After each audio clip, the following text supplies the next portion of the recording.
Lundi 23 juin 2014, Madame, Messieurs, bonsoir et merci de votre fidélité. Bienvenue dans ce nouveau numéro de Pulsation, une nouvelle semaine d'informations qui débute donc sur Télé Pluriel.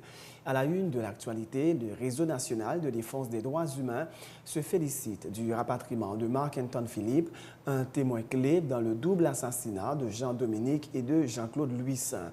Le RNDDH appelle la justice et la police haïtienne à prendre des mesures visant à assurer la sécurité de ce dernier qui a évadé à 2 reprises du pénitencier national.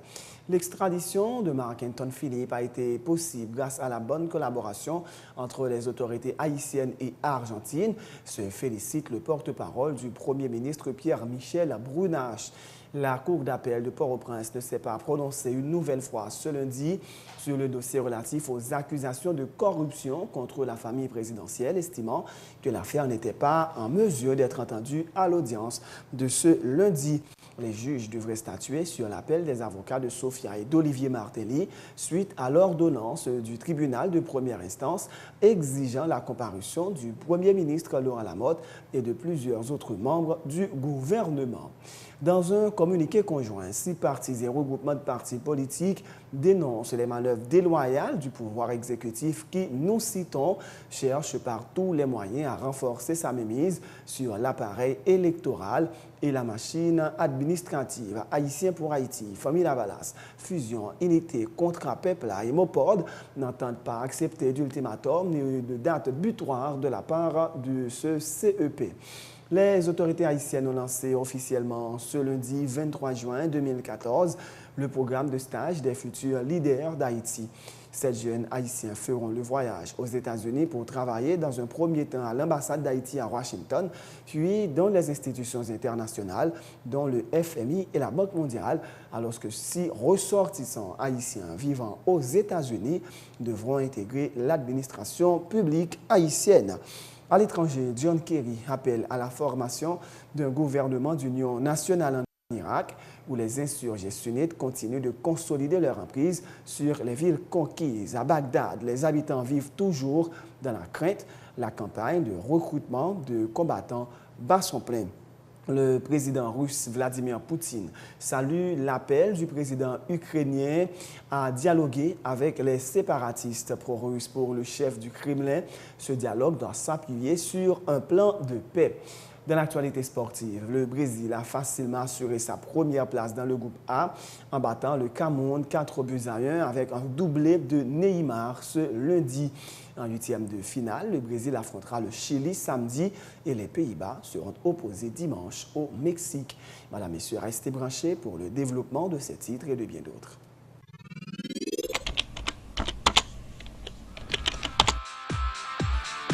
Bienvenue dans cette édition d'Information Pulsation, l'essentiel de l'actualité de la journée. Merci de votre fidélité.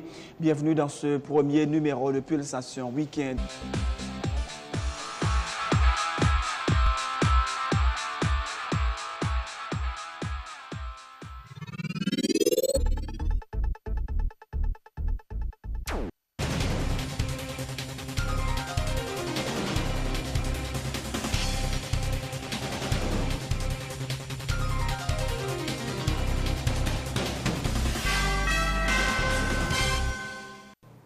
De Rochelle, bienvenue dans le développement du journal. Le porte-parole du Premier ministre Laurent Lamotte confirme que c'est le gouvernement haïtien qui avait sollicité des autorités argentines l'extradition de Marc-Antoine Philippe dans le cadre de l'enquête sur le double assassinat de Jean-Dominique et de Jean-Claude Louis-Saint. La justice haïtienne a fait une demande formelle auprès des autorités argentines qui ont répondu positivement, a indiqué Pierre-Michel Brunache, soulignant que cela participe de la collaboration entre les 2 gouvernements. L'État haïtien, par l'intermédiaire de l'autorité judiciaire, ils font une demande formelle pour être capable de permettre que le nommé Marc-Antoine Philippe vienne dans le pays pour témoigner sur question que tout le monde attend dans le dossier Jean-Dominique. Eh bien, le gouvernement argentin a accepté la collaboration et c'est comme ça que M. est rentré dans le pays pour venir faire témoignage.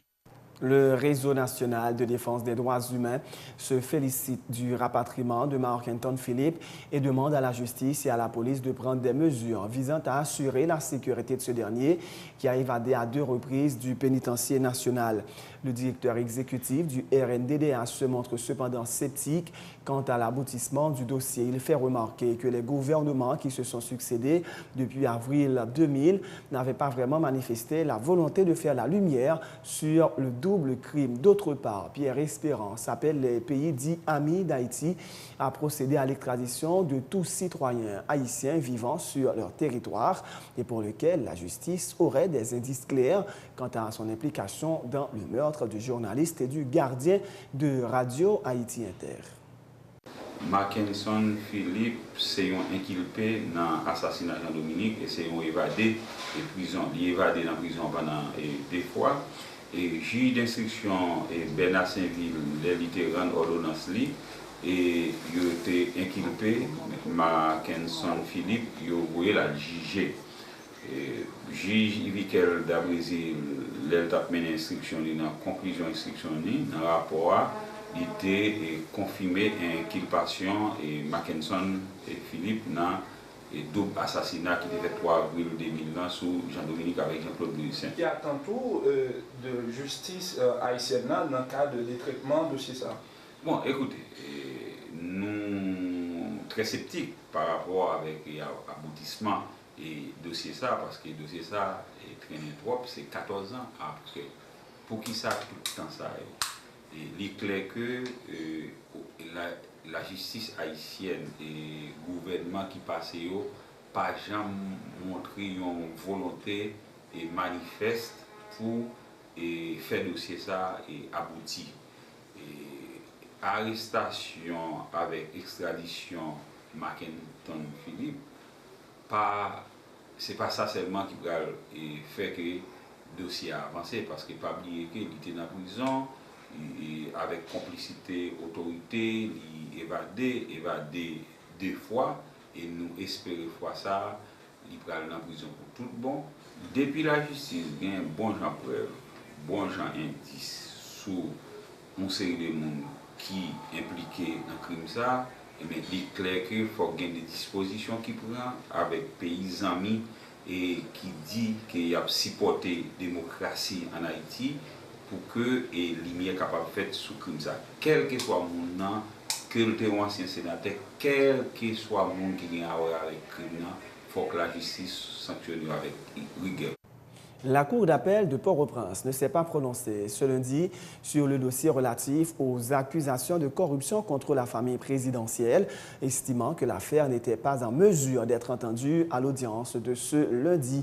Les juges devraient statuer sur l'appel des avocats de Sophia et d'Olivier Martelly suite à l'ordonnance du tribunal de première instance exigeant la comparution du Premier ministre Laurent Lamotte et de plusieurs autres membres du gouvernement. Maître Eddy Daran, juge à la Cour d'appel, a demandé à la partie diligente de se conformer à la loi. La Cour délibérant au Conseil selon le vœu de la loi, le ministère public entendu dit et déclare que l'affaire n'est pas en état d'être entendue à l'audience de ce jour et ordonne à la partie diligente à se conformer à la loi, ainsi rendue par nous, etc. Les avocats André Michel et Newton Saint-Just qui défendent les frères Florestal qui avaient endossé la plainte contre les membres de la famille présidentielle saluent la décision du juge Daran estimant qu'il s'agit là de coups portés au clan Martelly. C'est une bataille difficile mais nous sommes confiants que nous allons l'emporter, ont-ils dit. Ils demandent au juge de la Cour d'appel de faire preuve de prudence pour ne pas subir le même sort que le juge Jean-Serge Joseph, décédé, rappelle-t-il, dans des circonstances non élucidées. Son dossier qui était distribué déjà devant composition. C'est la composition du mercredi. Nous avons été brusquement, et aussi nous venons paraître devant l'autre composition lundi. Nous estimons pas normal. Et là nous soulever situation, nous venons comprendre que l'avocat de la famille présidentielle, de façon malicieuse, il courait à chercher une ordonnance et il voyait ordonnance en bail par quai cour d'appel et dans l'idée pour finir avec procès rapide, Parce qu'on connaît son procès, il ne pas le faire devant les caméras de la télévision, les caméras des médias. Comme qu'on y a dans la période Coupe du Monde, il a pressé pour tout finir le procès aujourd'hui. Pap, un, deux, papa. Et finalement, la Cour d'appel de Port-au-Prince, présidée par l'honorable juge Daran, qui sont juges qui voulaient bataille pour conserver crédibilité, et tout l'autre juge dans la cour, ils ont estimé ça que fait la paraître suspect, ils ont demandé à parquet cour d'appel et ils ont demandé à avocat famille présidentielle là pour y aller conformer à la loi pour mettre le dossier en état. Pour le moment, c'est un dossier qui est supposé recommencer encore probablement après octobre. Alors, c'est une bataille difficile, même quoi que jeudi, sur le plan tactique, nous gagnons en manche très importante de cette bataille et nous avons été déterminés. Nous irons jusqu'au bout dans le cadre de ce procès parce que nous avons un exemple pour nous tracer. Question mon président, l'agent l'État, bien l'État, madame ou petit ou abgérer la gagote là, bagay ça n'a fini avec le procès ça et désormais l'autre monde qui a bien pour venir diriger Haïti a comprendre que le pays a bon avant que fait pour respecter bien l'État, respecter bien public et c'est ça le sens de ce combat. Nous avons dit à juge cour d'appel, il faut faire très attention. Par l'invitation, par la réception, même Jean-Paul Diable à juge Jean Joseph pour ne pas passer même Jean. Parce que décision que se prend là sont coup mortel que la justice haïtienne a asséné à la famille présidentielle. Cette fois-ci, les juges sont prévenus. Ils connaissent que c'est des assassins qui dirigent le pays, mais ça n'a pas fait, on peut prendre des décisions. Dans un communiqué conjoint, 6 partis et regroupements de partis politiques dénoncent les manœuvres déloyales du pouvoir exécutif qui, nous citons, cherche par tous les moyens à renforcer sa mainmise sur l'appareil électoral et la machine administrative. Haïtiens pour Haïti, Famille Lavalas, Fusion, Unité, contre Apepla et Mopod s'insurgent contre le conseil électoral provisoire illégal et anticonstitutionnel de 7 membres qui, sans attendre la fin du processus de constitution de l'institution et le vote des amendements indispensables à la loi électorale, tentent de mettre en place un appareil électoral au service du pouvoir et ils n'entendent pas accepter aucun ultimatum ni aucune date butoir de la part de ce CEP. Ces partis et regroupements politiques se disent prêts à participer à des élections libres, honnêtes, démocratiques et souveraines comme moyen de garantir une stabilité politique durable dans le pays. Autre point de l'actualité, les autorités haïtiennes ont lancé officiellement ce lundi 23 juin 2014 le programme de stage des futurs leaders d'Haïti. La cérémonie, présidée par le chef de l'État, Michel Martelly, s'est déroulée au Palais national en présence notamment de l'ambassadeur d'Haïti à Washington, Paul Altidor. Ce dernier a indiqué que le programme vise à favoriser de nouveaux liens entre les États-Unis et Haïti, soulignant que les stagiaires ont été choisis sur la base de leur parcours académique. Les stagiaires, membres de la classe Anténor Firmé, auront à mettre leurs connaissances et leurs compétences au service de l'administration publique haïtienne, a-t-il dit. Le principe de ce programme consiste à échanger entre Haïti et les États-Unis d'étudiants, de jeunes professionnels qui seront placés pour une durée déterminée dans certaines institutions ici en Haïti qu'aux États-Unis, afin que ces jeunes puissent acquérir l'expérience des meilleures pratiques. L'idée de ce programme a germé dans mon esprit suite à un ensemble de constats que j'ai pu faire depuis mon arrivée à Washington comme ambassadeur d'Haïti près des États-Unis d'Amérique. J'estime que c'est un défi pour l'administration actuelle, c'est un défi pour l'État haïtien, c'est aussi un défi pour toute la nation haïtienne, mais aussi une opportunité pour que nous commencions vraiment à créer des mécanismes institutionnels pour que ces gens, pour que ces jeunes puissent vraiment intégrer le processus de développement de ce pays. Les jeunes, ceux qui viennent des États-Unis, nous souhaitons encore le cas commencer avec yeux par eux, avec expérience par eux, comment fonctionne la machinerie haïtienne. Pour cette première promotion, baptisée promotion Anténor Firmé, pourquoi Anténor Firmé? Parce que c'est un modèle d'aspiration pour toutes jeunes qui souhaitaient participer à la vie publique en Haïti. Pourquoi Anténan Firmin? Parce que c'est quelqu'un qui a consacré sa vie au service d'Haïti et des causes les plus nobles. On a voulu que l'appellation programme ça, chaque année, nous allons identifier une personnalité, l'histoire fonction publique, nous, pour nous non seulement mettre en évidence, mais aussi apprendre aux jeunes que le pays ça produit en pile valeur. 7 jeunes Haïtiens feront le voyage aux États-Unis pour travailler dans un premier temps à l'ambassade d'Haïti à Washington, puis dans des institutions internationales, dont le FMI et la Banque mondiale, alors que 6 ressortissants haïtiens vivant aux États-Unis devront intégrer l'administration publique haïtienne dans le cadre de ce programme d'échange. Le président Michel Martelly affirme qu'il s'agit de jeunes préparés et disposés à servir leur pays et à contribuer au renforcement des institutions haïtiennes. Le programme ça va permettre que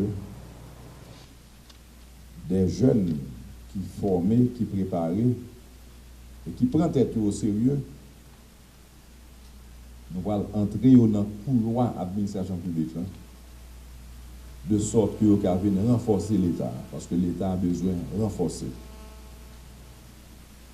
Et je voulais saluer les jeunes tout parce que Jean-ambassadeur a dit, ce n'est pas petits amis, non, ce n'est pas des gens qui sont là sous base de monde pas. C'est des gens qui sont là parce que je fais preuve de capacité, de montrer que vous sous-travail, que vous formez tête, vous avez une chance pour servir. Et je pense que ça doit servir un modèle tout. À monde qui pense que leur travail, leur fait effort, ils pas ouais. Pas jamais suspendre faire bien, pas jamais suspendre faire ça pour faire, pas jamais suspendre faire ça droite. Même leur penser, ils pas ouais, yo ouais. A toujours bon monde qui a plongé droite sous parce que différent, parce que faire ça droite, faire ça bien toujours plus difficile que faire ça proche. Comme souhaiter succès à 7 jeunes haïtiens qui peuvent aller, qui peuvent l'intégrer. D'abord, pour travailler au niveau de l'ambassade là même, pour faire stage au niveau de l'ambassade, ensuite, par la suite, après intégrer des institutions avec lesquelles nous faisons affaire, par exemple, nous avons dit FMI peut-être, BID, Nations Unies, pour aller prendre expérience, de telle sorte que leur retourner plus intégrer l'État pour l'État qui a plus fort. Et je dis merci tout à jeunes haïtiens qui vivent à l'étranger, qui ont montré intérêt pour venir en Haïti, parce que là, presque je suis par ambassadeur à Calmant dans le monde. Est-ce que vous avez venir en Haïti? Je dis que c'est eux-mêmes qui montrent volonté pour que, en tant qu'Haïtien, ils puissent mettre main dans les affaires Haïti pour aider à améliorer l'État haïtien. C'est la fin de ce journal. Merci de l'avoir suivi. Mais juste avant de vous quitter, voici un dernier rappel des titres. Le Réseau national de défense des droits humains se félicite du rapatriement de Marc-Antoine Philippe, un témoin clé dans le double assassinat de Jean-Dominique et de Jean-Claude Louis-Saint. Le RNDDH appelle la justice et la police haïtienne à prendre des mesures visant à assurer la sécurité de ce dernier qui a évadé à 2 reprises du pénitencier national. L'extradition de Marc-Antoine Philippe a été possible grâce à la bonne collaboration entre les autorités haïtiennes et argentines, se félicite le porte-parole du Premier ministre Pierre-Michel Brunache. La Cour d'appel de Port-au-Prince ne s'est pas prononcée une nouvelle fois ce lundi sur le dossier relatif aux accusations de corruption contre la famille présidentielle, estimant que l'affaire n'était pas en mesure d'être entendue à l'audience de ce lundi. Les juges devraient statuer sur l'appel des avocats de Sophia et d'Olivier Martelly suite à l'ordonnance du tribunal de première instance exigeant la comparution du Premier ministre Laurent Lamotte et de plusieurs autres membres du gouvernement. Dans un communiqué conjoint, 6 partis et regroupements de partis politiques dénoncent des manœuvres déloyales du pouvoir exécutif qui, nous citons, cherche par tous les moyens à renforcer sa mainmise sur l'appareil électoral et la machine administrative. Haïtiens pour Haïti, Famille Lavalas, Fusion, Unité, Contrapepla et Mopod n'entendent pas accepter un ultimatum ni aucune date butoir de la part de ce CEP. Les autorités haïtiennes ont lancé officiellement ce lundi 23 juin 2014 le programme de stage des futurs leaders d'Haïti. 7 jeunes Haïtiens feront le voyage aux États-Unis pour travailler dans un premier temps à l'ambassade d'Haïti à Washington, puis dans les institutions internationales dont le FMI et la Banque interaméricaine de développement, alors que 6 ressortissants haïtiens vivant aux États-Unis devront intégrer l'administration publique haïtienne. À l'étranger, John Kerry appelle à la formation d'un gouvernement d'union nationale en Irak, où les insurgés sunnites continuent de consolider leur emprise sur les villes conquises. À Bagdad, les habitants vivent toujours dans la crainte. La campagne de recrutement de combattants bat son plein. Le président russe Vladimir Poutine salue l'appel du président ukrainien Petro Poroshenko à dialoguer avec les séparatistes. Pour le chef du Kremlin, ce dialogue doit s'appuyer sur un plan de paix. Dans l'actualité sportive, le Brésil a facilement assuré sa première place dans le groupe A en battant le Cameroun 4-1 avec un doublé de Neymar ce lundi à Brasilia. En huitième de finale, le Brésil affrontera le Chili samedi et les Pays-Bas seront opposés dimanche au Mexique. C'est la fin de ce journal. Merci de l'avoir suivi. Bonne suite de programmes et surtout bonne semaine en compagnie de Télé Pluriel.